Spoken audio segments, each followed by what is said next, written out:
Ms. Barra, I really hate to say this, but if this is the new GM leadership, it's pretty lacking, and maybe this round you can change my mind. I'll give you another chance to.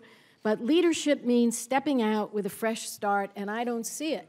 For example, you had Mr. Blumenthal, Senator Blumenthal, show you the recall notice, and you still won't say that everybody who has these cars should get rid of it. Even though the recall notice says if your keychain's heavy or you go over rough roads. Have you seen this winter? In Vermont, they had 94 occasions of snow. You know what that does to the infrastructure?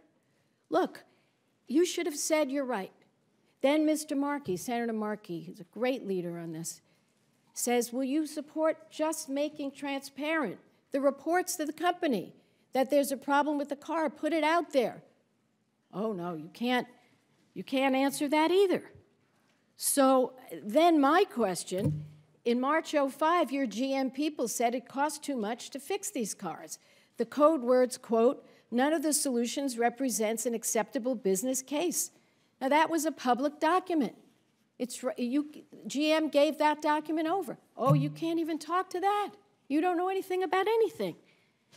And Madam Chairman, who's not here, I'm going to ask unanimous consent to place in the record more pictures of Mary Teresa Reddy's car and what kind of a death follows that kind of a crash. You could see from there. So without objection, I'll put that in. Now, it's my understanding you are recalling many of your cars now. Not all of them. You're giving some, but if people want to, they can say, please pay for a loaner. Is that correct? That is correct. Well, that is the right thing to do.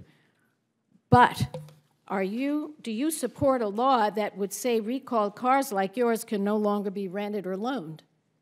Do you support a law like that?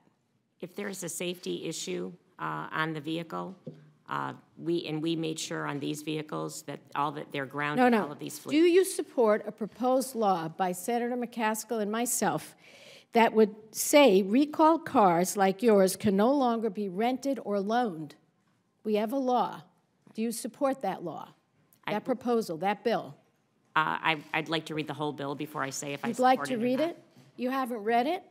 No, I have not. Well, it's been out a long time. Are you aware that recalled cars can be rented or loaned? Are you aware of that?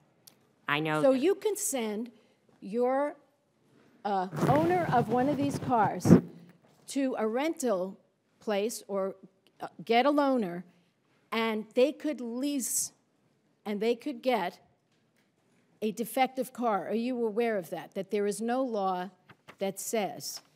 I know because I've checked for the vehicles here that they are grounded. Say that again. For this specific issue, one of the first things we did is made sure that the rental Not asking you about that. I'm asking you, do you support a law that Senator McCaskill and I and Schumer and others have proposed that would say if a car is recalled, it cannot be leased or loaned? My understanding is the rental community is voluntary complying with that. Do you support a law? Conceptually, yes or no? Conceptually, it makes sense. I would like to understand. Well, conceptually is not the question. Do you support the bill? I haven't read it. Well, you should, since you were the CEO of GM when we got an email from your organization that you're a part of, the Manufacturers Alliance, opposing the bill. So you already was CEO. This is the new GM. And you oppose the law. Now, you should know that my constituent, Callie Houck, lost her two daughters, Rachel, 24, and Jackie, 20, in a tragic accident caused by an unrepaired safety defect in a rental car they were driving. So Senators Schumer and McCaskill, we wrote the Rachel and Jacqueline Houck Safe Rental Car Act. And you know what? The rental car people support it, but you don't. The automobile manufacturers don't. So you are essentially bragging today, if I may use a word, that you're telling your people, oh, go get another car. But at the same time, you're lobbying organization is opposing a bill that would make sure that no one would die the way they died.